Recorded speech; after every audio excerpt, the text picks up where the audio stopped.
Students welcome to CBL PCS ਦੀ everyday science ਦੇ ਵਿੱਚ ਤੁਹਾਡਾ ਸਵਾਗਤ ਹੈ। ਤੁਹਾਨੂੰ ਸਾਰਿਆਂ ਨੂੰ ਜੀ ਆਇਆਂ ਨੂੰ।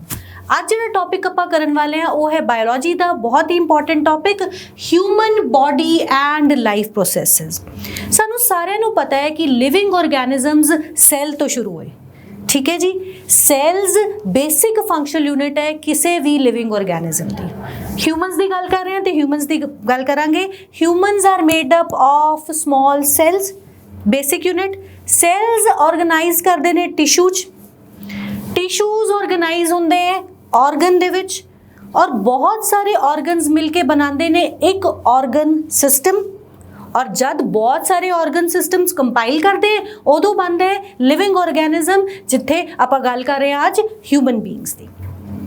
ह्यूमन बीइंग्स दे सर्वाइवल लिए बहुत सारे लाइफ प्रोसैसेस होंगे हैं। Because human beings are living organisms तो obviously they are carrying out a number of life processes, और उन्होंने लाइफ प्रोसैसेस नूं कैरी आउट करन लई बहुत सारे सिस्टम्स प्रेजेंट ने अपनी बॉडी दे विच। अज कुछ मेजर सिस्टम्स दे उत्ते नज़र पावांगे। किहड़े-किहड़े सिस्टम्स पढ़ांगे? पहला आएगा इंटेग्यूमेंट्री सिस्टम। इंटेग्यूमेंट्री सिस्टम है साडा स्किन वाला। आउटर स्किन जिहड़ी है, the skin is the largest organ of human body. हुण है तां बाहर but again it is an organ. Integumentary system दा पार्ट स्किन, जिहदे उत्ते बहुत सारे स्वेट ग्लैंड्स प्रेजेंट ने, बहुत सारे ऑयल ग्लैंड्स प्रेजेंट ने। Skin is the largest organ and most important की है लार्जेस्ट ऑर्गन दे होण दे नाल नाल स्किन एक ह्यूमन बॉडी दी एंटिटी नूं मेनटेन करके रखती है फ्रॉम द एनवायरनमेंट। और स्किन जिहड़ी है this is the first line of defence, यानी कि कोई भी माइक्रोब या कोई भी माइक्रो ऑर्गेनिज्म पैथोजन जिहड़ा एनवायरनमेंट दे विच प्रेजेंट है उन्होंने सब तो पहला बॉडी च आन नूं किहड़ी चीज़ रोकेगी? Skin. Skin the largest organ and it forms the integumentary system of the body. ठीक जी। फिर आप करांगे डाइजेस्टिव सिस्टम, क्योंकि सानू पता है आप फूड लेने it has to be broken down, क्योंकि सानू एनर्जी लेनी है फूड तो। एनर्जी लेनी है वो कदों लवांगे? जदों फूड डाइजेस्ट होएगा। उहदे वास्ते है साडी बॉडी कॉल डाइजेस्टिव सिस्टम या एलीमेंट्री कैनाल भी जिन्नू कहीदा है। इनू भी डिस्कस करांगे। फिर आने respiratory system, the system which is responsible for respiration. साह लैन लई जिहड़ा सिस्टम साडी बॉडी दे विच है दैट इज़ रेस्पिरेटरी सिस्टम। अगला सिस्टम जिहड़ा पढ़ांगे सर्कुलेटरी सिस्टम। सर्कुलेटरी सिस्टम जिहदे विच आउणगे हार्ट ते ब्लड। हार्ट ते ब्लड नूं डिटेल च पढ़ांगे। फिर आवांगे skeleton and muscular system. Skeleton system पता ही चल रहा है हड्डियां वाला सिस्टम। हड्डियां दा ढांचा जिहड़ी बॉडी च उन्होंने स्केलेटन कहांगे। स्केलेटन दे नाल ही मसल्स मिल जुल के काम करदियां ने, ਉਹਦੇ ਉੱਤੇ नज़र पावांगे स्केलेटन एंड मस्कुलर सिस्टम दे विच। फिर आवांगे nervous system. Nervous system include करेगा साडा ब्रेन ते स्पाइनल कॉर्ड, जिहदे राही आपां सोचन विचारन दा काम करने आ, ਉਹ वाला सिस्टम पढ़ांगे नर्वस सिस्टम। फिर आएगा एक्सक्रीटरी सिस्टम। एक्सक्रीटरी सिस्टम क्यों? क्योंकि जो डाइजेशन हो रही है कुछ ना कुछ waste products बननगे।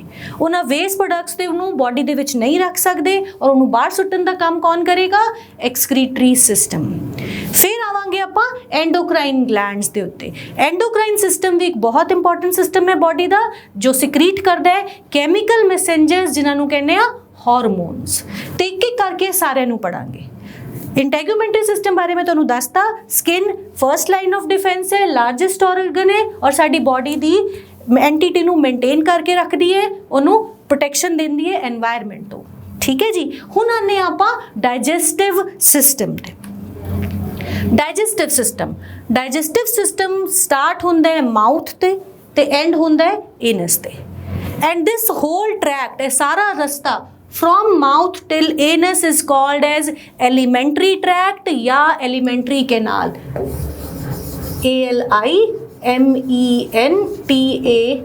ALIMENTARY alimentary canal कहीदा है या इनू alimentary tract कहीदा है। ਜਦੋਂ ਵੀ ਆਪਾਂ ਖਾਣਾ ਖਾਵਾਂਗੇ ਆਪਾਂ ਪੜ੍ਹਿਆ ਹੈ ਕਿ ਖਾਣੇ ਦੇ ਵਿੱਚ ਵੇਰੀਅਸ ਨਿਊਟ੍ਰੀਐਂਟਸ ਨੇ, ਕਾਰਬੋਹਾਈਡਰੇਟਸ, ਫੈਟਸ, ਪ੍ਰੋਟੀਨਸ, ਉਹਨਾਂ ਨੂੰ ਤੋੜਨਾ ਪਏਗਾ ਉਹਨਾਂ ਤੋਂ એનર્ਜੀ ਲੈਣ ਲਈ, ਆਪਣੀ ਗਰੋਥ ਕਰਨ ਲਈ। ਤੇ ਡਾਈਜੈਸ਼ਨ ਸ਼ੁਰੂ ਹੋ ਜਾਏਗੀ ਮਾਊਥ ਦੇ ਵਿੱਚ। ਮਾਊਥ ਦੇ ਵਿੱਚ ਕੀ ਹੈ? Saliva. Saliva which is secreted by salivary glands present in the mouth, और salivary glands एक बहुत ही important enzyme secrete करते ने, salivary amylase। नाम देख के घबराना नहीं है, डरना नहीं है। Amylase is salivary amylase is a very important enzyme, क्योंकि ये कार्बोहाइड्रेट ਨੂੰ डाइजेस्ट करेगा। सब तो पहला फूड ਨੂੰ ਜਦੋਂ टीथ च्यू करते ने, फूड सलाइवा नाल मिक्स होंदा है, और सलाइवरी अमाइलेज ਜਿਹੜਾ है ਉਹ की करता है, कार्बोहाइड्रेट डाइजेशन शुरू करेगा, स्टार्च की डाइजेशन ਇੱਥੇ ही शुरू हो जाएगी। कौन करेगा? Salivary amylase.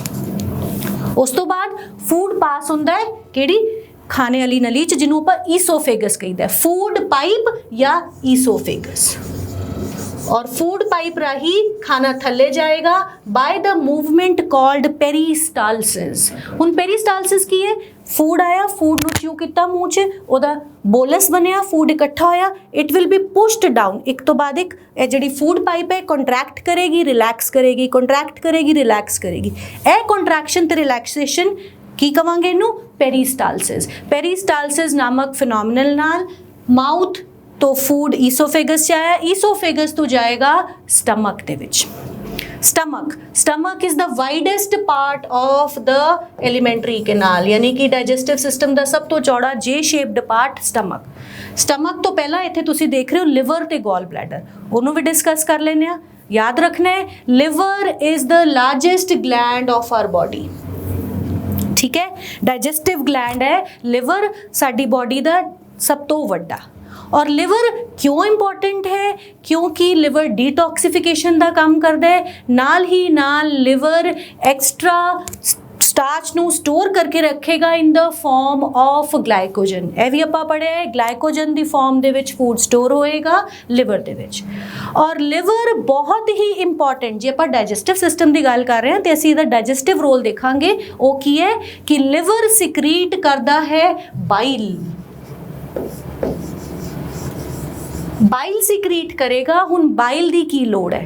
Bile is a digestive fluid which helps in the emulsification of fats नू डाइजेस्ट करना औखा है बॉडी लिए, तो ਉਹਦੇ 'ਚ कौन हेल्प करेगा? बाइल। फैट्स ਨੂੰ छोटे छोटे ड्रॉपलेट्स 'ਚ कन्वर्ट करेगा, जिन्हों कहने आ इमल्सिफिकेशन ऑफ फैट्स, और ये काम करेगा bile which is secreted by the liver. Emulsification of fats is done by bile which is secreted by liver। और जेड़ा बाइल है वो डायरेक्टली ना आके डाइजेस्टिव प्रोसेस से किथे स्टोर होएगा? वो स्टोर होएगा गॉल ब्लैडर च। Liver secretes bile and gall bladder stores bile, ताकि जदों लोड़ है उदों ही बाइल सिक्रीट किया जाए। कदी कदी गॉल ब्लैडर च स्टोन्स हो जाते हैं तो सर्जरी तो इनू गॉल ब्लैडर नू रिमूव कर दिता जाता है, पर जिन्हां दा गॉल ब्लैडर रिमूव हो जाता है उन्होंने थोड़ा जिहा डाइजेस्टिव प्रोसेस से मुश्किल आती। क्यों? क्योंकि बाइल हुण स्टोर नहीं हो रहा, लिवर सिक्रीट जरूर कर रहा है। Liver secretes bile and gall bladder stores bile. वापस आते हैं स्टमक ते, widest part of our alimentary canal. Stomach दे विच बहुत सारे एंजाइम्स काम करेंगे, और स्टमक दी इनर लाइनिंग ते म्यूकस है, वेट लाइनिंग है। क्यों? क्योंकि स्टमक दे विच एक बहुत इंपॉर्टेंट एसिड सिक्रीट होंदा है जिन्हों कहने HCl। HCl मतलब hydrochloric acid. Hydrochloric acid stomach के अंदर द एनवायरनमेंट एसिडिक कर दिंदा है, और वो करना बहुत ज़रूरी है, क्योंकि इस एसिडिक एनवायरनमेंट करके कोई भी माइक्रोब जो गलती च खाने नाल आ गया बॉडी दे विच, वो स्टमक दे विच ही किल हो जाएगा, कोई इन्फेक्शन कॉज नहीं करेगा बिकॉज ऑफ HCl।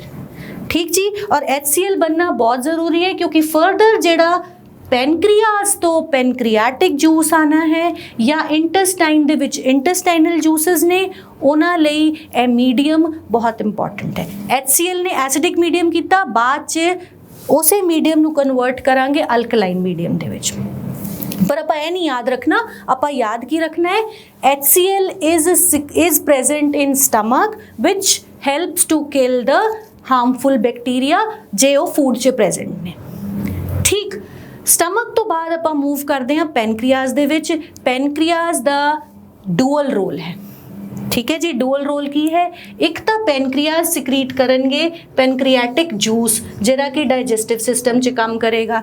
नाल ही नाल पैनक्रियाज तो एक बहुत ही इंपॉर्टेंट हार्मोन आंदा है जिन्हों कहीदा है इंसुलिन। ठीक है, इंसुलिन बारे आपां गल थोड़ी देर बाद करांगे जदों आपां एंडोक्राइन ग्लैंड्स पढ़ांगे। हुण आपां कित्थे कॉन्सनट्रेट करांगे, pancreas secrete pancreatic juice which helps in the digestion of carbohydrates and proteins. ठीक है जी। फिर आपां आंदे आ कित्थे, small intestine. Small intestine is the site of maximum digestion of carbohydrates fats proteins. Intestinal juice जिहड़ा है वो इत्थे आएगा and whole of the food carbohydrates fats proteins सारे डाइजेस्ट होणगे इहदे विच। स्मॉल इंटेस्टाइन दी इनर लाइनिंग दे उत्ते फिंगर लाइक प्रोजैक्शनस प्रेजेंट ने जिन्हां नूं कवांगे विलाई।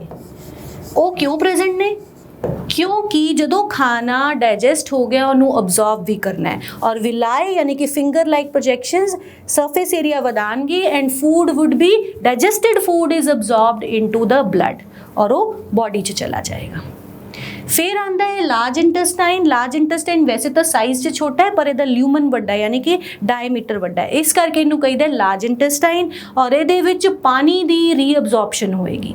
ठीक है, और जिन्ना भी वेस्ट प्रोडक्ट होएगा वो सेंड किया जाएगा रेक्टम और एनस राही बाहर थ्रू किया जाएगा। ठीक है जी, सारा digestive system mouth to anus. ਇਹਦੇ ਵਿੱਚ ਇੱਕ ਹੋਰ ਤੁਸੀਂ ਡਾਇਗਰਾਮ ਦੇ ਵਿੱਚ ਦੇਖ ਸਕਦੇ ਹੋ ਅਪੈਂਡਿਕਸ। ਹੁਣ ਅਪੈਂਡਿਕਸ ਕੀ ਹੁੰਦਾ ਹੈ, ਸਾਰਿਆਂ ਨੇ ਸੁਣਿਆ ਹੋਏਗਾ ਯਾਰ ਫਲਾਣੇ ਨੂੰ ਨਾ ਅਪੈਂਡਿਕਸ ਦਾ ਦਰਦ ਹੋਇਆ, ਉਹਦਾ ਆਪਰੇਸ਼ਨ ਹੋਇਆ ਤੇ ਅਪੈਂਡਿਕਸ ਕੱਟਤਾ। ਅਪੈਂਡਿਕਸ ਇੱਕ ਵੈਸਟੀਜੀਅਲ ਆਰਗਨ ਹੈ, ਯਾਨੀ ਕਿ ਅੱਜ ਸਾਡੀ ਹਿਊਮਨ ਜਨਰੇਸ਼ਨ ਦੇ ਵਿੱਚ ਅਪੈਂਡਿਕਸ ਕੋਈ ਰੋਲ ਪਲੇ ਨਹੀਂ ਕਰ ਰਿਹਾ।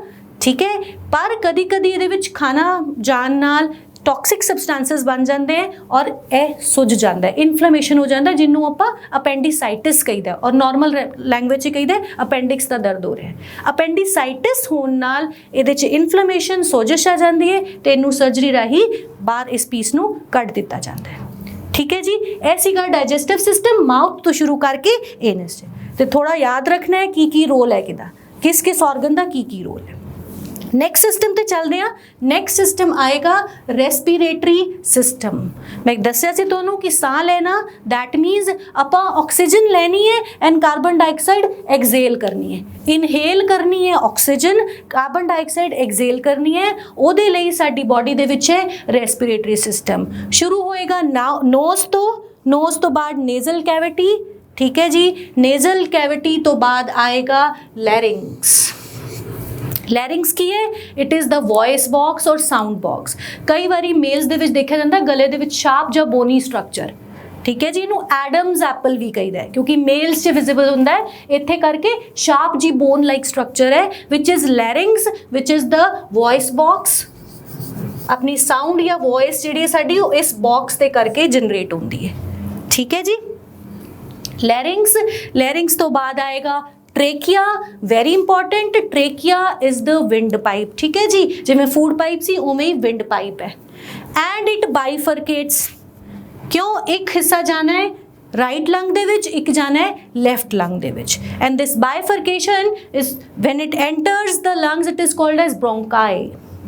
इनू की कवांगे ब्रोंकाई, जिहड़ी राइट लंग ते लैफ्ट लंग दे विच एंटर होगी। फर्दर इस ब्रोंकाई दी बहुत सारी अगे ब्रांचेस बन जाएंगियां जिन्हों कहांगे ब्रोंकियोल्स।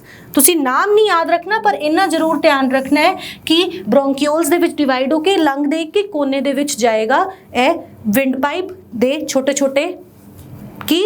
छोटे ट्रिब्यूटरीज दियां अगे अगे डिस्ट्रीब्यूटरीज चलेगियां। ठीक है जी, क्यों, क्योंकि हर कोने दे विच एयर पहुंचनी जरूरी है because lungs are made up of alveoli। lungs दा spongy structure है, they are made up of sac like structures। इत्थे तुसी देख रहे हो छोटे छोटे थैले like structure है जिन्हों कहीदा है alveoli। एंड दिस alveoli यही वो एक्चुअल प्लेस है, एक्चुअल साइट है जिथे एक्सचेंज ऑफ गैसेज हो रहे हैं, यानी कि जिहड़ा साह आपां लै रहे हां fresh oxygen is absorbed and carbon dioxide is released back, जिहड़ी एक्सेल आउट की जाती है वो कित्थे हो रहा है इन द एल्वियोलाई। नाल ही थल्ले है diaphragm. Diaphragm is a division जो कि रेस्पिरेशन च हेल्प करेगी, मस्कुलर है डायफ्राम। जो आप साह लैने छाती बाहर होएगी तो डायफ्राम ऊपर आ जाएगा। ठीक है जी। डायफ्राम की करता है, सिर्फ चेस्ट कैविटी नू वधांदा या घटांदा है ताकि एयर अंदर आ सके। ओके, ध्यान रखना है। The respiratory system starts from the mouth and it enters into the lungs where exact transport of gases takes place, exchange of gases takes place at alveoli. ठीक है जी। पल्मोनरी सिस्टम भी कही दे नू, पल्मोनरी वर्ड जिथे भी पढ़ोगे that means it is related to lungs. ठीक है जी, समझ आया रेस्पिरेटरी सिस्टम। अगले सिस्टम ते चलते हैं विच इज सर्कुलेटरी सिस्टम। हुण सर्कुलेटरी वर्ड का मतलब है सर्कुलेशन, और साडी बॉडी दे विच की सर्कुलेट हो रहा है, ब्लड, और ब्लड नू पंप कौन कर रहा है, हार्ट। तो सर्कुलेटरी सिस्टम च दो इंपॉर्टेंट चीज़ां, हार्ट एंड ब्लड। पहला हार्ट ते नज़र मार लिए। हार्ट साडा ह्यूमन हार्ट 4 चैम्बर्ड है, यानी कि 4 चैम्बर्स ने इहदे विच, 2 ऑरिकल्स और 2 वेंट्रिकल्स, ऊपर ऑरिकल्स और नीचे ventricles. Right side of the heart contains impure blood. Impure blood मतलब जिहदे विच ऑक्सीजन की मात्रा घट है, that is deoxygenated blood. The right side of the heart contains deoxygenated blood and left side of the heart contains oxygenated blood. और साडे human heart की खासियत है कि there is no intermixing of blood, क्योंकि 4 वक्रे वक्रे चैम्बर्स ने। ऑरिकल्स तो ब्लड फ्लो करेगा वेंट्रिकल्स तो तक और फिर वेंट्रिकल्स तो बॉडी, पर राइट साइड जिहड़ी है वो डीऑक्सीजनेटेड ब्लड कैरी करेगी। ठीक, डीऑक्सीजनेटेड ब्लड इकट्ठा करके हार्ट तक कौन लेके आएगा, 2 मेजर वेना कावा लेके आएंगे। वेना कावा मतलब वड्डियां वेन्स। ठीक है, वड्डियां वेन्स लेके आएंगियां, सुपीरियर वीना कावा एंड इंफीरियर वीना कावा। सुपीरियर जेडी उपरले हिस्से तो इम्प्योर ब्लड डीऑक्सीजनेटेड ब्लड रह के आएगी हार्ट तक, एंड इंफीरियर वीना कावा जेडी लोअर बॉडी तो इम्प्योर ब्लड लेके आएगी हार्ट तक। किथे, राइट ऑरिकल दे विच आएगा, फिर जाएगा राइट वेंट्रिकल च, और राइट एंड वेंट्रिकल तो ए वाला डीऑक्सीजनेटेड ब्लड बॉडी दे विच नहीं जा सकता। किथे जाएगा, to the lungs for purification, क्योंकि लंग्स नहीं तो ऑक्सीजन देनी है, उत्थे ही तो हो रही है सारी, आपां हुणे देखिया सी एक्सचेंज ऑफ गैसेस लंग्स दे विच। ते राइट वेंट्रिकल तो डीऑक्सीजनेटेड ब्लड नू कौन लेके जाएगा लंग्स तक, लेके जाएगी पल्मोनरी आर्टरी। पल्मोनरी वर्ड में तुहानूं क्या सी याद रखना, लंग्स तो रिलेटेड है। ठीक है जी, इत्थे लेके जाएगी पल्मोनरी आर्टरी। ठीक, वापस ब्लड आएगा, किथे आएगा, हुण आएगा लैफ्ट ऑरिकल दे विच। ठीक, लैफ्ट ऑरिकल दे विच जदों ब्लड आएगा वो आएगा प्योर ब्लड, यानी कि oxygenated blood. Oxygenated blood left auricle तो आएगा लैफ्ट वेंट्रिकल दे विच, और लैफ्ट वेंट्रिकल तो सारी बॉडी नू जाएगा through a major aortic arch. ठीक है जी, मेजर एओर्टा तो सारी बॉडी नू जाएगा। लैफ्ट वेंट्रिकल ने सारी बॉडी नू ब्लड देना है, ते ओदी वॉल्स होणगियां काफ़ी थिक, काफ़ी मस्कुलर। ठीक जी, कोई मिक्सिंग ऑफ ब्लड नहीं होएगी, क्योंकि ब्लड बॉडी हार्ट दे विच प्रेजेंट हैं वैल्व्स, वो मिक्सिंग ऑफ ब्लड नू नहीं होने देंगे। ठीक जी, याद रखना है, right side of the body of the heart has of not of the body of the heart, right side of the heart receives deoxygenated blood and left side of the heart gives oxygenated blood to the whole of the body from left ventricle। ठीक जी, इत्थे ही मैं एक होर गल तुहानूं दसदा, pulmonary veins जिहड़ियां ने वो कैरी करनगियां प्योर ब्लड, यानी कि डीऑक्सीजनेटेड ब्लड कैरी करनगियां टू द बॉडी। ठीक, ऐसी का हार्ट तो बाद में दस्सिया सी सर्कुलेटरी सिस्टम च हार्ट दे नाल आपां ब्लड नूं भी पढ़ना है, ब्लड नूं भी ध्यान नाल पढ़ लैंदे आ। ब्लड दे विच की प्रेजेंट है, ब्लड जिहड़ा साडे काफ़ी सैल्स दा बनिया होया है। उस तो पहला एक नज़र पावांगे different types of blood vessels, क्योंकि साडी ह्यूमन बॉडी दे विच ब्लड फ्लो कर रहा है ब्लड वैसल्स दे विच। 2 तरह के ब्लड वैसल्स ने साडे कोल, arteries and veins. Arteries carry blood away from the heart. They carry pure blood, oxygenated blood from the heart to the body. ठीक जी. And arteries deep seated ने सानू दिखदियां नहीं. ਉਹਦੇ ਬਿਲਕੁਲ contrary veins ਨੇ. veins arise carries blood back into the heart, यानी कि सारी बॉडी तो डीऑक्सीजनेटेड ब्लड इकट्ठा करके वापस देना हार्ट ਨੂੰ ਕਿਹਦਾ ਕੰਮ ਹੈ? veins ਦਾ ਕੰਮ ਹੈ. veins ਜੋ ਅਸੀਂ ਦੇਖ ਸਕਦੇ ਹਾਂ bluish ਕਲਰ ਦੀਆਂ ਨੇ. actually they are not blue. Blue हल्का कलर इस करके है, ब्लूइश टिंज इस करके क्योंकि ऑक्सीजन ਦੀ ਕੁਆਂਟੀਟੀ ਘੱਟ ਹੈ. ਵੇਨਸ ਕੈਰੀ ਡੀਆਕਸੀਜਨੇਟਡ ਬਲੱਡ ਐਂਡ ਇਹ ਸੁਪਰਫੀਸ਼ੀਅਲ ਨੇ, ਤੁਸੀਂ ਦੇਖ ਸਕਦੇ ਹੋ ਪਰ ਤੁਸੀਂ ਆਰਟਰੀਜ਼ ਨੂੰ ਨਹੀਂ ਦੇਖ ਸਕਦੇ. ਠੀਕ ਹੈ ਜੀ. ਆਰਟਰੀਜ਼ 'ਚ ਬਲੱਡ ਪ੍ਰੈਸ਼ਰ ਨਾਲ ਫਲੋ ਕਰੇਗਾ. ਠੀਕ ਹੈ. ਵੈਲਵ ਜਿਹੜੇ ਨੇ ਉਹ ਨਹੀਂ ਪ੍ਰੈਜ਼ੈਂਟ ਹੋਣਗੇ ਆਰਟਰੀਜ਼ ਦੇ ਵਿੱਚ ਕਿਉਂਕਿ ਹਾਰਟ ਤੋਂ ਬਲੱਡ ਆ ਰਿਹਾ ਕਾਫੀ ਪ੍ਰੈਸ਼ਰ ਨਾਲ ਹੈ. Arteries carry pure blood, oxygenated blood to the body, and veins bring the deoxygenated blood from the body to the heart. ठीक. और इन्हां दी ब्रांचेस नूं कवांगे कैपिलरीज. कैपिलरीज आर्टरीज दी भी हुंदियां ने. फर्दर ब्रांचिंग क्योंकि साह बॉडी दे हर एक कोने तक पहुंचना है ते ਇਹ ब्रांचेस बन जाएंगे जिन्हां नूं कैपिलरीज कहीदा है. आर्टरी दी ब्रांचेस नूं आर्टीरियोल्स कहीदा है. वेन्स दी ब्रांचेस नूं वेन्यूल्स कहीदा है. ठीक. तुसीं इन्ना ही याद रखना है आर्टरीज, वेन्स एंड कैपिलरीज. ਅੱਗੇ ਵਧਣ ਤੋਂ ਪਹਿਲਾਂ ਮੈਂ ਤੁਹਾਨੂੰ ਨਾ ਪਿਛਲੀ ਸਲਾਈਡ ਤੇ ਵਾਪਸ ਲੈ ਕੇ ਜਾਂਦੀ ਹਾਂ. ਤੁਸੀਂ ਯਾਦ ਰੱਖਣਾ ਇੱਕ ਚੀਜ਼ ਨੋਟਿਸ ਕੀਤੀ. ਆਰਟਰੀ ਮੈਂ ਕਿਹਾ ਕਿ it carries the pure blood, oxygenated blood. ਪਰ ਪਿਛਲੀ ਸਾਈਡ 'ਚ ਮੈਂ ਤੁਹਾਨੂੰ ਕਿਹਾ ਸੀ ਕਿ ਪਲਮੋਨਰੀ ਆਰਟਰੀ ਜਿਹੜੀ ਹੈ ਉਹ ਇੰਪਿਓਰ ਬਲੱਡ ਕੈਰੀ ਕਰ ਰਹੀ ਹੈ ਲੰਗਸ ਨੂੰ. ਠੀਕ. ਇਹ ਇੱਕ ਐਕਸੈਪਸ਼ਨ ਹੈ. Pulmonary artery is the only artery in the body which carries deoxygenated blood. याद रखना pulmonary artery इकलौती artery है जिहड़ी deoxygenated blood carry करेगी. इसी तरह pulmonary vein जिहड़ी है only vein in the body which carries oxygenated blood. ठीक. जबकि ਆਪਾਂ पढ़िया है कि आर्टरीज प्योर ब्लड कैरी करती हैं बट पल्मोनरी आर्टरी जिहड़ी है वो डीऑक्सीजनेटेड ब्लड कैरी करेगी. Only artery which carries deoxygenated blood. ठीक है जी. आर्टरीज वेन्स ਆਪਾਂ पढ़ लिया, कैपिलरीज ਆਪਾਂ डिस्कस कर ली. ਹੁਣ ਆਪਾਂ ਆਨੇ ਆ ब्लड ਤੇ. मैं ਤੁਹਾਨੂੰ ਕਿਹਾ ਸੀ ब्लड ਦੇ ਵਿੱਚ ਵੀ ਬਹੁਤ ਸਾਰੇ ਸੈਲਸ ਪ੍ਰੈਜ਼ੈਂਟ ਨੇ. ਠੀਕ. ब्लड ਦੇ ਸੈਲਸ ਨੂੰ ਨਜ਼ਰ ਮਾਰ ਲਈਏ ਕਿਵੇਂ. कौन ਕਿਹੜੇ ਕਿਹੜੇ ਸੈਲਸ ਨੇ? ਰੈੱਡ ਬਲੱਡ ਸੈਲਸ ਸਾਨੂੰ ਸਾਰਿਆਂ ਨੂੰ ਪਤਾ ਹੈ. ਬਲੱਡ 'ਚ ਪਲਾਜ਼ਮਾ ਹੈ. Plasma is the liquid part. ਉਹਦੇ ਵਿੱਚ ਡਿਫਰੈਂਟ ਸੈਲਸ ਪ੍ਰੈਜ਼ੈਂਟ ਨੇ. ਕਿਹੜੇ ਕਿਹੜੇ? Red blood cells, white blood cells and platelets. ਠੀਕ ਹੈ ਜੀ. ਰੈੱਡ ਬਲੱਡ ਸੈਲਸ ਦਾ ਕੰਮ ਕੀ ਹੈ? ਰੈੱਡ ਬਲੱਡ ਸੈਲਸ ਦਾ ਕੰਮ ਹੈ ਆਕਸੀਜਨ ਕੈਰੀ ਕਰਨਾ ਕਿਉਂਕਿ ਰੈੱਡ ਨੇ. Red because of haemoglobin. Haemoglobin ਸਭ ਨੂੰ ਪਤਾ ਹੈ HB ਹੀਮੋਗਲੋबिन ਪ੍ਰੈਜ਼ੈਂਟ ਹੈ. ਇਹਦੀ ਕਪੈਸਿਟੀ ਹੈ ਆਕਸੀਜਨ ਨਾਲ ਬਾਈਂਡ ਕਰਨ ਦੇ ਲਈ. ਇਸ ਲਈ red blood cells carry oxygen. ठीक है. They are red in colour because of haemoglobin.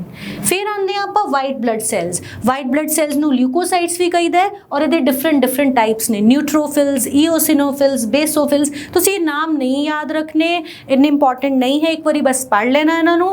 बस इंपॉर्टेंट की याद रखना है white blood cells help to fight the infection. They are the soldiers of the body. इन्हां दे विच एंटीबॉडीज बनदियां. They help to fight against infections.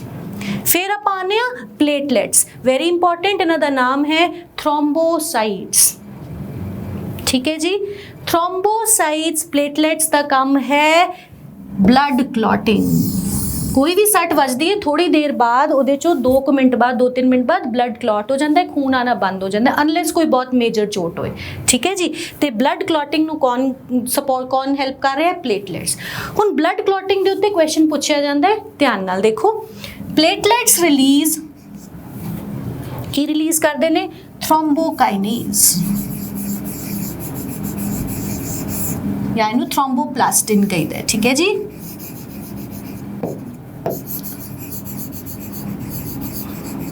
Thromboplastin या thrombokinase in the presence of calcium ions. Actually blood clotting is a cascade of events. ਹੁਣ ਮੈਂ cascade of events ਜਦੋਂ ਕਿਹਾ ਇਹਦਾ ਕੀ ਮਤਲਬ ਹੈ? ਇਹਦਾ ਮਤਲਬ series of reactions ਨੇ. 3 reactions ਨੇ ਜਿਹੜੀਆਂ ਇੱਕ ਤੋਂ ਬਾਅਦ ਇੱਕ ਹੋਣੀ ਹੈ. that is why blood clotting is a cascade of events. ਇੱਕ ਤੋਂ ਬਾਅਦ ਇੱਕ 3 events ਲਾਈਨ 'ਚ ਹੋਣਗੀਆਂ which involve blood clotting. ਜਦੋਂ ਥ੍ਰੋम्बोप्लास्टिन ਰਿਲੀਜ਼ ਹੋਇਆ इट कन्वर्ट्स प्रोथ्रोम्बिन। प्रोथ्रोम्बिन साडे ब्लड दे विच प्रेजेंट है बट प्रेजेंट है inactive state they which. Prothrombin is converted into thrombin. ठीक है जी, मतलब पहली रिएक्शन हुई प्लेटलेट्स तो थ्रोम्बोप्लास्टिन आया, उन्हें कन्वर्ट करना है प्रोथ्रोम्बिन नू थ्रोम्बिन दे विच। हुण जिहड़ा थ्रोम्बिन बनया है उन्हें कन्वर्ट करना है fibrinogen, fibrinogen to fibrin fibres. और यह फिब्रिन फाइबर्स जिहड़े ने यह बनाते ने क्लॉट। कोई भी सट वजदी थोड़े दिनों बाद उहदे उत्ते एक छिल्लड़ जा जाता ना, स्कैब जा जाता है, that consist of fibrin fibres, पस sales and the dead tissues जिहड़े ने। ठीक है, और वो फिब्रिन फाइबर्स कित्थों बनते हैं? They are formed from fibrinogen. Fibrinogen again inactive है, ब्लड दे विच प्रेजेंट है पर उदों तक काम नहीं करेगा जदों तक थ्रोम्बिन आके उन्होंने एक्टिवेट नहीं करेगा। और थ्रोम्बिन कदों तक नहीं बनेगा? जदों तक प्रोथ्रोम्बिन एक्टिवेट नहीं होएगा, और प्रोथ्रोम्बिन को एक्टिवेट करने लई थ्रोम्बोकाइनेज। ठीक हो गया ना, एक सीरीज ऑफ इवेंट्स, यानी कि आ बनेगा थ्रोम्बोप्लास्टिन ताही प्रोथ्रोम्बिन थ्रोम्बिन च कन्वर्ट होएगा, थ्रोम्बिन बनेगा ताही fibrinogen fibrin they which convert होएगा, और फिर बनेगा क्लॉट या स्कैब। तो वो फाइबर्स बननगे विच विल क्लोज, और थोड़े दिन बाद वो क्लॉट जिहड़ा है वो स्कैब फॉल ऑफ हो जाता है। ठीक जी, this is blood clotting. Blood clotting is a series of reactions, cascade of events. ਇਹਦੇ ਉੱਤੇ क्वेश्चन पूछा जा चुके हैं ਤੁਹਾਡੇ पेपरों ਦੇ ਵਿੱਚ, प्लीज़ ਇਹਨੂੰ ਧਿਆਨ ਨਾਲ करना।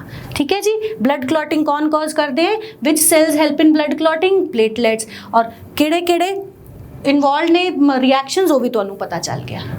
ठीक, ਹੁਣ ਚੱਲਦੇ ਹਾਂ ਆਪਾਂ ਅਗਲੀ ਸਲਾਈਡ ਤੇ। ਹੁਣ ਆਪਾਂ ਕਰ ਰਹੇ ਹਾਂ ਟਾਈਪਸ ਆਫ ਬਲੱਡ ਗਰੁੱਪਸ। ਸਾਰਿਆਂ ਨੂੰ ਪਤਾ ਆਪਣਾ ਆਪਣਾ ਬਲੱਡ ਗਰੁੱਪ ਹੈ ਨਾ, blood group A, blood group B, blood group AB, blood group O। ਹੁਣ ਜੋ ਮੈਂ ਦੱਸਣ ਜਾ ਰਹੀ ਹਾਂ ਧਿਆਨ ਨਾਲ ਸੁਣੋ। ਬਲੱਡ ਗਰੁੱਪ A ਦੇ ਵਿੱਚ ਹੈ ਐਂਟੀਬਾਡੀਜ਼ B। ਠੀਕ ਹੈ ਜੀ, ਬਲੱਡ ਗਰੁੱਪ B ਦੇ ਵਿੱਚ ਹੈ ਐਂਟੀਬਾਡੀਜ਼ A। AB ਦੇ ਵਿੱਚ ਕੋਈ ਵੀ ਐਂਟੀਬਾਡੀ ਨਹੀਂ ਹੈ, और O ਦੇ ਵਿੱਚ ਐਂਟੀਬਾਡੀ A और B दोनों प्रेजेंट है। ਹੁਣ ਐਂਟੀਬਾਡੀ B ਜਿਹੜੀ ਹੈ ਨਾ ਉਹ B ਬਲੱਡ ਸੈਲਸ ਨੂੰ ਕਿਲ ਕਰ ਦੇਗੀ, A ਗਲੂਟੀਨੇਟ ਕਰ ਦੇਗੀ, ਕਲॉट ਬਣਾ ਦੇਗੀ। ਇਸ ਕਰਕੇ A ਵਾਲਾ ਬਲੱਡ ਗਰੁੱਪ ਵਾਲਾ ਬੰਦਾ B ਨੂੰ ਨਹੀਂ ਦੇ ਸਕਦਾ, ਔਰ B ਵਾਲਾ A ਨੂੰ ਨਹੀਂ ਦੇ ਸਕਦਾ, ਕਿਉਂਕਿ ਇਹਦੇ ਵਿੱਚ ਹੈ ਐਂਟੀਬਾਡੀਜ਼ A। ਹੁਣ ਸਾਡਾ ਜੋ AB ਬਲੱਡ ਗਰੁੱਪ ਹੈ ਨਾ ਉਹਦੇ ਵਿੱਚ ਕੋਈ ਐਂਟੀਬਾਡੀਜ਼ ਨਹੀਂ ਹੈ।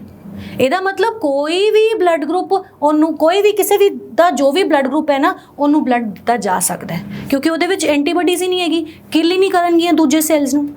ਠੀਕ ਹੈ, ਬਲੱਡ ਗਰੁੱਪ AB ਵਾਲਾ ਬੰਦਾ ਹੋਏਗਾ ਯੂਨੀਵਰਸਲ ਰਿਸੀਪੀਐਂਟ। ਸਾਰਿਆਂ ਤੋਂ ਬਲੱਡ ਲੈ ਸਕਦਾ ਹੈ ਬਲੱਡ ਗਰੁੱਪ AB। ठीक है, रिसीपिएंट। और ब्लड ग्रुप O वाला होएगा डोनर। ठीक है जी, यूनिवर्सल डोनर जिहड़ा है ब्लड ग्रुप O, यूनिवर्सल रिसीपिएंट है blood group AB। 4 blood groups, blood group A, blood group B, blood group AB and blood group O। Universal donor याद रखना है O, यूनिवर्सल रिसीपिएंट याद रखना है AB, क्योंकि जे मिसमैचिंग होएगी ब्लड ग्रुप्स की which it will kill the blood cells, it will agglutinate, ਆਪਾਂ ਨੂੰ ਬਾਇਓਲੋਜੀ 'ਚ ਕਹੀਦਾ agglutination, blood cells clot हो जाएंगे एंड दिस विल, या आप सिंपल लैंग्वेज 'ਚ कह लिए जे मिसमैच हो जाएगा तो ब्लड सेल्स दी दूजे ब्लड सेल्स की डेथ हो जाएगी, which can be fatal, it can be serious also. ठीक है, तो इस करके ब्लड ग्रुप पता होना सही सही बहुत जरूरी है।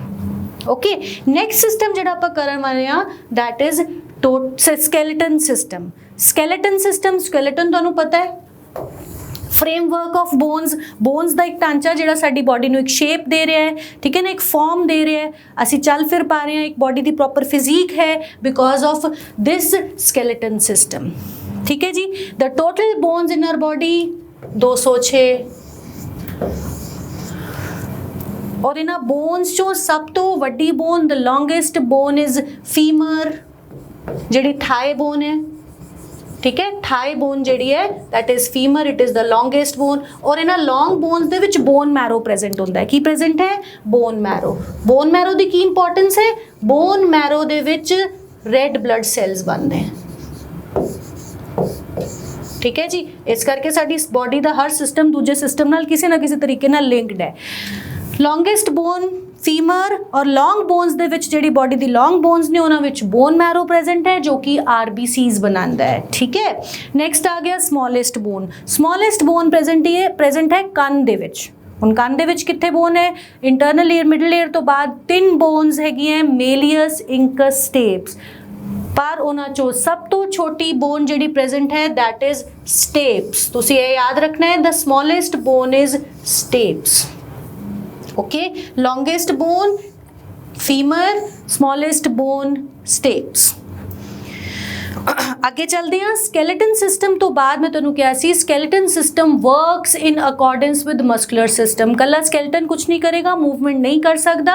Muscles have to work with the skeleton system for various movement. ਸਾਡੀ ਲੋਕੋਮੋਸ਼ਨ ਵਾਸਤੇ ਦੋਨੋਂ ਸਿਸਟਮਸ ਨੂੰ ਮਿਲ ਕੇ ਕੰਮ ਕਰਨਾ ਪਏਗਾ। ਟੋਟਲ ਮਸਲਸ ਨੇ ਅਪਰੋਕਸੀਮੇਟਲੀ 650 ਇਨ ਦ ਬॉडी। ਠੀਕ, ਔਰ ਲਾਰਜੈਸਟ ਮਸਲ ਹੈ ਗਲੂਟੀਅਸ ਮੈਕਸਿਮਮ ਜਿਹੜੀ ਬਟਕ ਰੀਜਨ ਦੇ ਵਿੱਚ ਹੈ।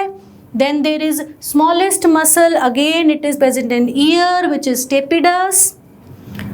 Then there is longest muscle। ਹੁਣ largest muscle ਹੁੰਦੀ mass ਦੇ ਹਿਸਾਬ ਨਾਲ, ਠੀਕ ਹੈ, ਔਰ longest ਹੈ length ਦੇ ਹਿਸਾਬ ਨਾਲ sartorius which is present in thigh region। Then there is a strongest muscle masseter। jaw the muscle ਜਿਹੜੀ ਹੈ ਉਹ ਸਭ ਤੋਂ ਜ਼ਿਆਦਾ strong ਹੈ। masseter is present in jaw, strong muscle। then long muscle sartorius thigh muscle ਦੀ ਹੈ। smallest muscle ear ਦੇ ਵਿੱਚ ਹੈ stapedus and largest muscle is in the buttock region ਜਿਹੜੀ is gluteus maximum। ਠੀਕ, ਇਹ ਨਾਮ ਥੋੜੇ ਜਿਹੇ ਧਿਆਨ 'ਚ ਰੱਖ ਲੈਣਾ, मे बी पुछ लेते जाते हैं। ठीक है, टोटल मसल्स 650। ਹੁਣ ਮਸਲਸ ਤੇ ਬੋਨਸ ਇੱਕ ਦੂਜੇ ਨਾਲ ਅਟੈਚਡ ਹੋਣਗੀਆਂ, ਬੋਨਸ ਵੀ ਇੱਕ ਦੂਜੇ ਨਾਲ ਅਟੈਚਡ ਹੋਣਗੀਆਂ, ਐਂਡ ਮਸਲਸ ਤੇ ਬੋਨ ਵੀ ਅਟੈਚਡ ਹੋਣਗੇ। ਉਹਨਾਂ ਦੀ ਅਟੈਚਮੈਂਟ ਲਈ ਸਾਡੇ ਕੋਲ ਫਾਈਬਰਸ ਪ੍ਰੈਜ਼ੈਂਟ ਹੈ। ਠੀਕ, ਉਸ ਤੋਂ ਪਹਿਲਾਂ ਆਪਾਂ ਇਸ ਸਲਾਈਡ 'ਚ ਨਜ਼ਰ ਪਾਵਾਂਗੇ ਟਾਈਪਸ ਆਫ ਮਸਲਸ। ਮਸਲਸ 3 ਤਰ੍ਹਾਂ ਦੀਆਂ ਨੇ, cardiac muscle, voluntary muscles, involuntary muscles. Cardiac word जिथे भी पढ़ोगे that is related to heart. ठीक है जी, यानी कि हार्ट साडा हार्ट मस्कुलर है, it is made up of muscles, only strong muscles. और केड़ियां मसल्स ने? Cardiac muscles which are involuntary, यानी कि साडे कंट्रोल दे अंदर नहीं है, दे वर्क टायर्डलैसली, बिना रुके बिना थके काम कर दिया रहती हैं कार्डियक मसल्स। उस तो बाद आती है स्केलेटल मसल, या इन्हों वॉलेंट्री भी कहीदा है, जिहड़ी कि साडे सारे लिम्ब्स दे विच प्रेजेंट है, हत्थां पैरां दे विच, जिहड़ी साडी विल दे अकॉर्डिंगली कट काम करती हैं। वॉलेंट्री मतलब they are under our control, साडे कंट्रोल दे विच काम करती हैं, they work according to our will. जे मैं चलना है तां ही चलना है, जे मैं हाथ हिलाना है तां ही हिलाना है, they are under our control. ठीक, और लिम्स दे विच प्रेजेंट ने। फिर आंदी है इनवोलेंट्री मसल, जिन्होंने स्मूथ मसल भी कहीदा है क्योंकि इन्हों के स्ट्रक्चर के उत्ते स्टायरेशनस मार्क्स नहीं है, और इतने मार्क्स ने इस करके इन्हू स्ट्राइटेड कहीदा है। पर तुसीं ये बेशक ध्यान तो रहेगा तो भी ठीक है, नहीं रहेगा तो भी ठीक, बट यह ध्यान रखना है कि स्केलेटल मसल्स जिहड़ियां वॉलेंट्री मसल्स ने, और स्मूथ मसल्स जिहड़ियां इनवोलेंट्री मसल्स किहड़ियां जिहड़ियां they are not under our control, साडे कंट्रोल च नहीं है। जिवें डायफ्राम मसल है, या रिब्स दे विच मसल्स अटैच ने, स्वैलोइंग दे विच इन्वॉल्व होणगियां मसल्स, रेस्पिरेशन दे विच मसल्स इन्वॉल्व होणगियां, डाइजेस्टिव ट्रैक्ट दे विच मसल्स इन्वॉल्व होणगियां। ये सारी मसल्स साडे कंट्रोल दे विच नहीं है, they are working with their own will, not under our control. किहड़ियां होईयां? Involuntary muscles. ठीक जी, जिहड़े कि इंटरनल ऑर्गनस दियां मसल्स ने वो होणगियां involuntary, they are not under our control. Voluntary होणगियां लिम्स दे विच जिहड़ियां साडी मर्जी दे अकॉर्डिंगली काम करनगियां। फिर होणगियां कार्डियक मसल्स जिहड़ियां हार्ट 'च प्रेजेंट है। ठीक, अगली स्लाइड 'च मैं जिक्र करांगी, थोड़ी देर पहले मैं कहा सी कि मूवमेंट साडी है मसल्स ते बोन्स दी, ठीक है, उन्होंने दे मिल के करनी है, तो अटैचमेंट होनी बहुत जरूरी है। दो तरह के फाइबर्स प्रेजेंट हैं साडे कोल जिहड़े अटैचमेंट वास्ते इंपॉर्टेंट ने मस्कुलर स्केलेटल सिस्टम दे विच, वो हैगे टेंडन्स ते लिगामेंट्स। हुण टेंडन्स की ने? Tendons connect muscle to bone. Tendons जिहड़े ने वो किसी भी मसल नू बोन नाल कनैक्ट करेंगे ताकि मूवमेंट हो सके, और दो बोन्स नू जॉइन करन वाला कौन होएगा? लिगामेंट। बस इन्हां दे नाम याद रखो, ligament connects bone to bone and tendon connects muscle to bone. ठीक, these are the fibres which help in attachment और इहदे करके ही मूवमेंट सौखी है। नैक्सट स्लाइड दे विच जावांगे। नैक्सट स्लाइड 'च आपां पढ़ांगे नर्वस सिस्टम। नर्वस सिस्टम और एक्चुअली ये वो सिस्टम है जिहड़ा नर्वस नहीं होंदा कदी भी, नाल ही आपां इहनूं पढ़ के नर्वस भी नहीं होना। Nervous system includes the brain and the spinal cord. Brain वो ऑर्गन है जिहड़ा सानूं साडी सेंसिस 'च रखदा है, साडी थिंकिंग, लर्निंग, इमोशनस सब कुछ कंट्रोल करदा है ब्रेन नूं पढ़न लई आपां 3 हिस्सियां 'च डिवाइड कर लेने। पहले तो सानूं यह पता होना चाहिए brain is located in school, जिन्हों आपां क्रेनियम कहीदा या ब्रेन बॉक्स कहीदा। ठीक है, फिर दसांगे थोड़ी देर 'च। पहले आने आ ब्रेन के स्ट्रक्चर ते। ब्रेन नूं आपां डिवाइड कीता 3 parts they which, fore brain, mid brain and hind brain. Fore brain अगला वाला, मिड विच वाला एंड पिछला is hind brain. Fore brain consist of cerebrum, जिन्हों आप छोटे होंदे तो पढ़ते हैं सैरीब्रल हेमीस्फेयर। ज़्यादा पार्ट कौन इंक्लूड करता है फोर ब्रेन का? सैरीब्रल हेमीस्फेयर। 2 हिस्से होंगे, 2 पार्ट्स होंगे ब्रेन के। जे ब्रेन नूं देखना होए ना, करे ना एक अखरोट की गिरी पूरी कढ़ लेना। अखरोट की गिरी का उपरला तुसीं हिस्सा देखोगे 2 पासे जॉइंट है, पूरा जो निकलेगा that resembles our brain to of much extent. और उहदे उत्ते निशान भी है ना, कुत्ते उबड़ खाबड़ है, दैट इज सल्सा एंड गायरा है। उहदे विच आपां नहीं जावांगे, आपां ए पढ़ांगे कि fore brain, mid brain, hind brain का की रोल है। फोर ब्रेन जिहड़ा उबड़ खाबड़ वाला हिस्सा उपरला दिख रहा ना तुहानूं, दैट इज सैरीब्रल हेमीस्फेयर, जिन्हों आपां सैरीब्रम भी कहीदा है। और साडा सारा लर्निंग, थिंकिंग, थॉट वाला प्रोसैस, दिमाग वरतन वाला प्रोसैस कित्थे है? सैरीब्रल हेमीस्फेयर। तो आप जो पढ़ रहे हैं, पीसीएस की तैयारी कर रहे हैं, साडा सैरीब्रल हेमीस्फेयर साडी हेल्प कर रहा है। ठीक, थिंकिंग प्रोसैस, लर्निंग प्रोसैस इत्थों हो रहा है। मिड ब्रेन कुछ भी नहीं है। Mid brain is a connection between fore brain and hind brain. पर मिड ब्रेन दे फ्लोर नूं कहीदा है हाइपोथैलेमस। ठीक है, हाइपोथैलेमस इत्थे मैं क्यों पढ़ा रही हूँ, क्योंकि इहदा थोड़ी देर 'च आपां रोल देखांगे, बहुत इंपॉर्टेंट रोल है। और हाइपोथैलेमस दे नाल एक इंपॉर्टेंट ग्लैंड है पिट्यूटरी ग्लैंड। इत्थे इनू छड्ड दिंदे आ, थोड़ी देर बाद इनू एंडोक्राइन सिस्टम 'च फेर फड़ लांगे हाइपोथैलेमस ते पिट्यूटरी नू। ठीक, फिर अगे चलते हैं, आने हाइंड ब्रेन ते। हाइंड ब्रेन मतलब पिछला हिस्सा, जिन्हों पर छोटा दिमाग भी कहीदा है, सैरीबैलम। की कहीदा इनू? सैरीबैलम। और ये होर 2 पार्ट्स ने, पॉन्स एंड मेडुला। तीनों मिलके बनाते हैं हाइंड ब्रेन। पॉन्स और मेडुला का कनैक्शन का काम है लॉन्ग कनैक्शन, जो कि मेडुला ऑब्लोंगेटा है, बाद च स्पाइनल कॉर्ड च नाल अटैच हो जाएगी। ओके, सैरीबैलम जिहड़ा है वो हाइंड ब्रेन का पार्ट है। और सैरीबैलम का काम की है? ਜਿਹੜੀਆਂ ਸਾਡੀਆਂ ਇਨਵੋਲੰਟਰੀ ਐਕਟੀਵਿਟੀਜ਼ ਨੇ, यानी कि स्नीजिंग, कफिंग, होर तो होर साडा सीधा चलना, वो भी सैरीबैलम कंट्रोल कर रहा है। फिर ध्यान नाल सुनो, जिहड़ा फोर ब्रेन है, सैरीब्रम है, साडी वॉलंटरी एक्टिविटीज़ नूं कंट्रोल कर रहा है, मतलब साडी थिंकिंग, लर्निंग, थॉट प्रोसैस नूं कंट्रोल कर रहा है, इमोशंस नूं कंट्रोल कर रहा है। सैरीबैलम जिहड़ा है, जो कि हाइंड ब्रेन का पार्ट है, इट इंक्लूड्स कफिंग, स्नीजिंग और ब्रीदिंग का सेंटर भी सैरीबैलम च है। इसे करके कहीदा पिछे नहीं मारना जोर दी, क्योंकि इत्थे की है? ब्रीदिंग सेंटर है। कई मूवीज तुसीं देखिया ना, पिछे मारो इत्थे ते डेथ है। दैट इज़ क्यों? क्योंकि सैरीबैलम ब्रीदिंग सेंटर है, साडे ब्रीदिंग नूं कंट्रोल करता है। इस करके cerebellum again important part of hind brain. ठीक है जी। और साडा नर्वस सिस्टम किस चीज़ का बनया है वो देख लेने आ।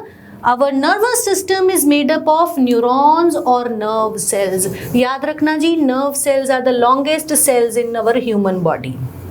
ठीक है, और इन्हां दी खासियत की है, इलैक्ट्रिकल इंपल्सिस नूं कैरी करते हैं। कोई भी जो मैसेज आता है ब्रेन तक, वो आता है in the form of electrical impulses, और उन्होंने लैके आते न्यूरॉन्स। ठीक है, कंडक्ट कौन करते हैं? Neurons. Neuron consist of dendrites. ठीक, मैसेज आया, एक्सॉन, ए पूरी सेल बॉडी है। ठीक है, this is cell, long cell होंगे, longest cells of the body ने। Then they are travel through axon. Dendrite तो कित्थों आएगा? एक्सॉन तक, और एक्सॉन तो फिर चला जाएगा नर्व एंडिंग तक, यानी कि इस नर्व सेल की एंडिंग तक। अगे जे कोई होर नर्व सेल पे है, उन्होंने मैसेज कंडक्ट कर देना है, और इत्थे उन्हें रिलीज़ करने हैं ਕੈਮੀਕਲ ਮੈਸੇਂਜਰਸ। ਅਗਲਾ ਨਿਊਰੋਨ ਆਉਣ ਤੋਂ ਪਹਿਲਾਂ, ਠੀਕ ਹੈ ਜੀ, ਇਹ ਅਗਲਾ ਨਿਊਰੋਨ ਹੈ, ਇਹਨੂੰ ਮੈਸੇਜ ਕੰਡਕਟ ਕਰਨ ਲਈ ਇੱਥੇ ਉਹ ਕੀ ਕਰੇਗਾ, ਕੈਮੀਕਲ ਮੈਸੇਂਜਰਸ ਦੇਗਾ। ठीक है, वो आप कंडक्शन च नहीं पढ़ांगे, आप सिर्फ इन्ना ध्यान रखना है। The nervous system is made up of nerve cells, जिहदे च किन्ने पार्ट्स ने, axon, dendron and nerve endings. Dendrites receive, axon conducts and फिर नर्व एंडिंग्स ने। ठीक है, डेंड्राइट्स रिसीव कर रहे हैं, एक्सॉन कंडक्ट कर रहे हैं एंड फिर नर्व एंडिंग्स तक मैसेज आ रहे हैं। ठीक जी, आगे चलते हैं। स्पाइनल कॉर्ड, मैं क्या सी, nervous system consist of brain and spinal cord. हुण ब्रेन कोल बहुत सारे काम है करन नूं, ते उहदा काम थोड़ा जिहा सौखा करन लई साडे कोल हैगी है स्पाइनल कॉर्ड। और स्पाइनल कॉर्ड तो बहुत सारियां नर्व्स निकलदियां जिहड़ी सारी बॉडी नूं जांदियां, ठीक, and which help us in proper movement, posture, ये सारा कुछ मेनटेन करनगी ये वालियां नर्व्स। ओके, स्पाइनल कॉर्ड दे वखरे वखरे हिस्से, एक बारी नाम पढ़ लो, ध्यान रहणगे तां बहुत वधिया, नहीं तां एक बारी नज़र जरूर मार लो। सर्वाइकल, जिन्होंने सर्वाइकल की प्रॉब्लम है, इत्थे करके साड़ी जी स्पाइनल कॉर्ड है ना, वो वक्री वक्री बोन्स की बनी हुई है, जिन्हों का नाम है वर्टिब्री। ठीक है जी, बोन्स अटैच ने एक दूजे ने नाल, जिहदा नाम है वर्टिब्री। ओके, ये vertebrae is the fix number भी है, और साड़ी बैकबोन थोड़ी जी टिल्टेड है, बिल्कुल सीधी नहीं है, ताकि मूवमेंट आसान हो सके। वर्टिब्रीज ਕਿਹੜੇ ਕਿਹੜੇ ਰੀਜਨ ਹੈ ਸਪਾਈਨਲ ਕਾਰਡ ਦਾ, ਸਰਵਾਈਕਲ, ਥੋਰੈਸਿਕ, ਲੰਬਰ, ਸੇਕਰਲ, ਕੋਕੀਜੀਅਲ। ਜਿਨ੍ਹਾਂ ਨੂੰ ਵਰਟੀਬਰੀਜ਼ ਨੂੰ ਆਪਾਂ ਨਾ ਨੋਰਮਲ ਆਪਣੀ ਲੈਂਗੁਏਜ 'ਚ ਮਣਕੇ ਵੀ ਕਹੀਦਾ ਹੈ ਨਾ, ਮਣਕੇ ਹਿਲ ਗਏ, ਫਲਾਣੇ ਬੰਦੇ ਨੂੰ ਸਪਾਈਨ ਦੀ ਪ੍ਰੋਬਲਮ ਹੋ ਗਈ ਹੈ, ਤੇ ਮਣਕੇ ਕੀ ਨੇ, ਵਰਟੀਬਰੀਜ਼ ਨੇ ਜਿਹੜੀਆਂ ਜੁੜ ਕੇ ਬਣਾਉਂਦੀਆਂ ਸਪਾਈਨਲ ਕਾਰਡ। ਠੀਕ, ਅੱਗੇ ਚੱਲਦੇ ਹਾਂ। ਸਪਾਈਨਲ ਕਾਰਡ ब्रेन का काम आसान करती है। किवें आसान करती है, वो करती है कैरी आउट रिफ्लैक्स एक्शन। हुण रिफ्लैक्स एक्शन वो एक्शन है जिन्हां च सानूं सोचण दी लोड़ नहीं है। जे गरम तुसी किसी चीज़ नूं हथ ला लिया, सोचोगे थोड़ी मैं हुण हथ हटावां कि ना हटावां, जे लग्या हथ नाल ही हटा लिया। ठीक, ए वाले मैसेज ब्रेन तक जाने की लोड़ नहीं, इन्हां नूं कौन कंडक्ट कर लेगा, रिफ्लैक्स एक्शनस नूं स्पाइनल कॉर्ड।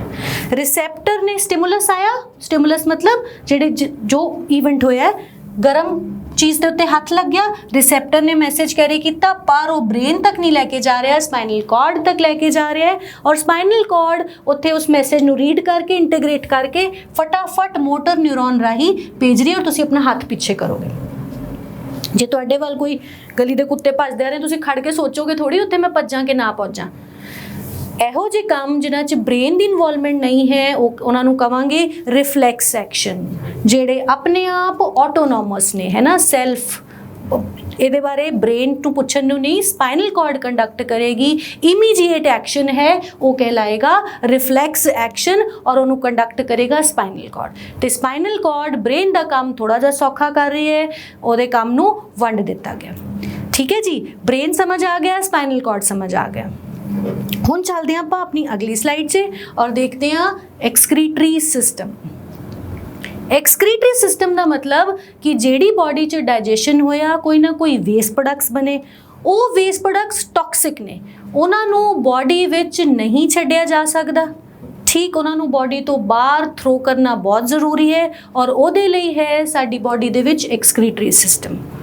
ਹੁਣ ਜਦੋਂ ਆਪਾਂ ਨਿਊਟ੍ਰੀਐਂਟਸ ਲੈਂਦੇ ਹਾਂ ਫੂਡ ਦੇ ਵਿੱਚ, ਆਪਾਂ ਕਾਰਬੋਹਾਈਡਰੇਟਸ, ਫੈਟਸ, प्रोटीन सब कुछ ले रहे हैं। ठीक है जी, प्रोटीनेशियस सबस्टांसिस टूट के बनाएंगे नाइट्रोजनस वेस्ट। ठीक है, और वो नाइट्रोजनस वेस्ट बहुत हार्मफुल है बॉडी ਲਈ, टॉक्सिक है। साडी बॉडी ने ਉਹਨੂੰ ਬਾਹਰ थ्रो करना है, और साडी बॉडी ਦਾ मेजर टॉक्सिक वेस्ट होएगा यूरिया। ਨਾਲ ਹੀ ਹੋਰ ਵੀ ਨਾਈਟ੍ਰੋਜਨਸ ਵੇਸਟ ਨੇ, ਜਿਵੇਂ ammonia and uric acid. Uric acid की एक होर गल दसदा, तुसीं गठिया सुनिया होएगा। हुण गठिया की हुंदा है, बॉडी दे विच यूरिक एसिड के क्रिस्टल्स बन जाते हैं, और वो जॉइंट्स दे विच या टोस दे विच इकट्ठे हो जाते हैं, they make the movement painful हो जाती है मूवमेंट। क्यों? क्योंकि गाउट मतलब गठिया, which is due to the accumulation of this uric acid in the body. इनू बाहर थ्रो करना बड़ा जरूरी है। हुण human beings are basically ureotelic, ureotelic मतलब यूरिया थ्रो करनगे। ठीक, अमोनीਆ कित्थे रिमूव हुंदा है, किहड़े एनिमल्स दे विच, फिशिस दे विच, एम्फीबियंस दे विच जिहड़े पानी च रहिंदे हैं। ठीक, यूरिक एसिड हुंदा है बर्ड्स दे विच, पर साडे ह्यूमन बींग्स दे विच भी ये बनदा है घट क्वांटिटी च, तेनू थ्रो करना बहुत जरूरी है, उहदे लई excretory system. Excretory system consist of kidneys. ठीक, किडनी दे नाल वर्ड रिलेटेड है रीनल, ਇਹ सब ना बायो दी लैंग्वेज है, पल्मोनरी लंग्स दी, कार्डियक हार्ट नाल रिलेटेड, रीनल मतलब किडनी नाल रिलेटेड। रीनल आर्टरी ते रीनल वेन आएंगे इत्थे, तुहानूं पता चल रहा होना है कलर नाल किहड़ी रीनल आर्टरी है किहड़ी रीनल वेन है, क्योंकि ब्लड तां नहीं आना है, वेस्ट तां रिमूव करना ही पएगा। किडनी च पए हैं नेफ्रॉन्स, है ना, जिवें नर्व सिस्टम दे विच नर्व सैल सी, इत्थे नेफ्रॉन्स ने। उन्हां दे स्ट्रक्चर नूं नहीं पढ़ांगे, की पढ़ांगे कि उन्होंने यूरिन फॉर्मेशन करनी है, की करनी है, यूरिन फॉर्मेशन। और यूरिन दे विच टॉक्सिक सबसटेंसेस ज़्यादा तो ज़्यादा सुट्टे जाएंगे और पानी नूं ज़्यादा तो ज़्यादा बचाया जाएगा, कंजर्व किया जाएगा। This urine by the means of ureter is collected in urinary bladder। urinary bladder च collect होंदा है, जदों more than half urinary bladder fill हो जाता है, brain नूं मैसेज जाता है कि now there is a urge to pass out urine, जिन्हों ਆਪਾਂ micturition कहीदा है। बट आप इत्थे यही पढ़ते हैं कि urinary bladder more than half fill होएगा, brain नूं मैसेज जाएगा and it is now ready to throw out the urine। Urethra small tube है जिहड़ी आउटसाइड ओपन करेगी and the urine will move out of the body. By the age of 1-2 साल इत्थे muscles present है, ठीक है जी, smooth muscles present है। छोटे बच्चे नूं 2 साल की उम्र तो बाद कंट्रोल करना आ जाता है, उस तो पहला जनरली बेड वेटिंग होंदी है। क्यों? क्योंकि मसल्स नूं कंट्रोल करना नहीं होंदा, दे आर वीक मसल्स। जदों एज बढ़ती है these muscles are strong and they can control the flow of urine. Okay, urine formation takes place in kidneys, kidneys तो इकट्ठा होकर यूरेटर राही आएगा यूरिनरी ब्लैडर दे विच, यूरिनरी ब्लैडर तो urethra and the urine is thrown out of the body which contains all the toxic substances। नाल ही नाल साडी बॉडी दे विच ऑस्मोरेगुलेशन दा काम भी किडनीज करनगी। ऑस्मोरेगुलेशन मतलब ऑस्मोसिस वर्ड तो आया, बहुत सारे सॉल्ट्स भी साडी बॉडी दे विच प्रेजेंट है, सोडियम, पोटाशियम, इन्हां सारिਆਂ ਦਾ बाइकार्बोनेट, क्लोराइड सॉल्ट्स, ये सारे बॉडी दे विच प्रेजेंट है। इन्हां दी कॉन्सेंट्रेशन भी स्टेबल रखनी है बॉडी दे विच, और वो कौन करेगा? किडनीज करनगियां। जेड़ा आयन ज़्यादा है या उसकी क्वांटिटी नू रिमूव करना है वो यूरिन के थ्रू रिमूव होगा। ठीक, तो ऑस्मो रेगुलेशन का काम भी किडनीज करती हैं, और किडनीज जिहड़ियां थ्रो आउट कर दी हैं अमोनीया सॉरी नाइट्रोजनस वेस्ट नू साडी बॉडी दे बाहर in the form of urine. यह सीगा साडा एक्सक्रीटरी सिस्टम। अगे चलते हैं, अगे ਆਪਾਂ आने हाँ एंडोक्राइन ग्लैंड्स ते। ਹੁਣ एंडोक्राइन ग्लैंड्स वास्ते मैं कहा सी ना ਆਪਾਂ वापस जावांगे। किहड़े 2 वर्ड्स ਆਪਾਂ पढ़े सीगे? हाइपोथैलेमस, याद आ गया? उत्थे छड्डे सीगे ब्रेन दे विच, हुण उन्हां नूं चुक लिया उत्थों। Hypothalamus and pituitary gland. Pituitary gland is the master gland of the body, मतलब सारे ग्लैंड्स नू कंट्रोल करेगा। पहले तो मैं ये समझ लेना कि एंडोक्राइन ग्लैंड होता की है। Endo means and word, and मतलब खत्म, क्राइन का मतलब है डक्ट, यानी कि कोई पाइप। एंडोक्राइन ग्लैंड्स वो ग्लैंड्स ने, वो स्पैशल सैल्स ने जिन्हां कोल डक्ट्स नहीं है अपने समान नू लिजान ले। फिर की करनगे? जे उन्होंने हार्मोन्स प्रोड्यूस करने हैं, एंडोक्राइन ग्लैंड्स ने की प्रोड्यूस करना है? Hormones. Hormones are chemical messengers जो कि बड़े ही टारगेट स्पैसिफिक होंदे ने। जदों लोड़ है, जिन्नी लोड़ है उन्ने ही बननगे, उसे ही ऑर्गन दे उत्ते काम करनगे। केमिकल मैसेंजर्स ने। हुण मैं कहा कि इहदे कोल डक्ट ही नहीं हैगे एंडोक्राइन ग्लैंड कोल। ए अपना समान या हार्मोन्स कित्थे पाणगे? ब्लड दे विच, और ब्लड नू कहणगे कि तू सर्कुलेट कर।